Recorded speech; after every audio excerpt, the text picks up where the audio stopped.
یہ سلسلہ مسلسل 3 سال تک جاری رہا۔ حضرت ہود علیہ السلام سے اپنی قوم کی یہ پریشانی دیکھی نہ جاتی تھی۔ آپ علیہ السلام بہت افسردہ اور پریشان رہتے، اور پھر ایک دن انہوں نے اپنی قوم سے فرمایا، اے میری قوم کے لوگوں، تم اپنے پالنے والے سے بخشش مانگو، اس کے آگے توبہ استغفار کرو، وہ تم پر آسمان سے موسلا دھار بارش برسائے گا اور تمہاری طاقت و قوت میں اضافہ فرمائے گا، اور دیکھو گنہگار بن کر روگردانی نہ کرو۔ حضرت ہود سے پھر ان کی قوم کہنے لگی، اے ہود علیہ السلام، تم ہمارے پاس کوئی دلیل تو لائے نہیں، اور ہم صرف تمہارے کہنے سے نہ اپنے معبودوں کو چھوڑنے والے ہیں اور نہ ہی تم پر ایمان لانے والے ہیں، بلکہ ہم تو یہ سمجھتے ہیں کہ ہمارے کسی معبود نے تمہیں آسیب زدہ کر دیا ہے۔ عذاب الہی کے ابتدائی مراحل ہی میں خشک سالی نے قوم عاد کی حالت بدتر کر دی، چنانچہ ان کے سرداروں اور دانشوروں نے اس سے نجات پانے کے لیے مختلف تدابیر پر غور و خوض کرنا شروع کر دیا۔ قابل ذکر بات یہ ہے کہ پہلے والی قوموں میں مشہور تھا کہ جب بھی کوئی مشکل کسی بھی قوم پر آتی تھی تو وہ بیت اللہ شریف کا ہی رخ کرتے تھے، جس سے ان پر سے وباؤں کا خاتمہ ہو جاتا۔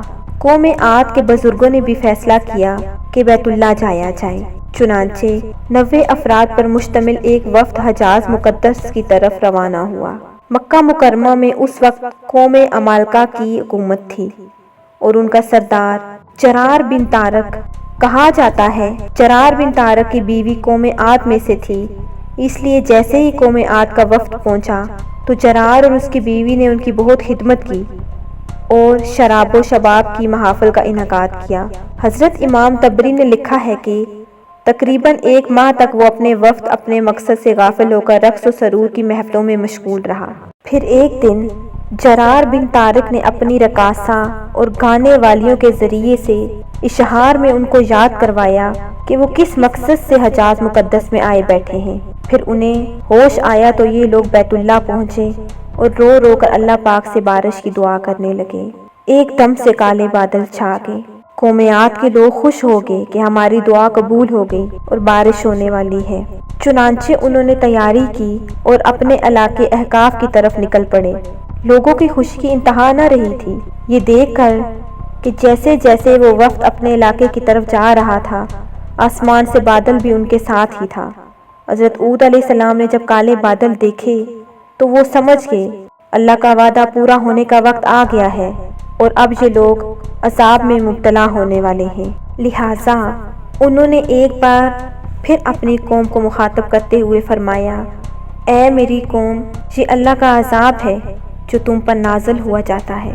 پھر انہوں نے اللہ تعالیٰ کا فرمان انہیں سنایا، بلکہ دراصل یہ ابر وہ عذاب ہے جس کی تم جلدی کر رہے تھے، یہ ہوا کا طوفان ہے جس میں دردناک عذاب چلا آ رہا ہے جو اپنے رب کے حکم سے ہر چیز تباہ کر ڈالے گا۔ مگر ان بادلوں کو دیکھ کر بھی جب قوم عاد نے توبہ نہ کی تو حضرت ہود علیہ السلام اپنے ماننے والے ساتھیوں کو لے کر خطیرہ نامی بستی کی طرف ہجرت کر گئے، جہاں پر اللہ نے ان سب کو محفوظ رکھا۔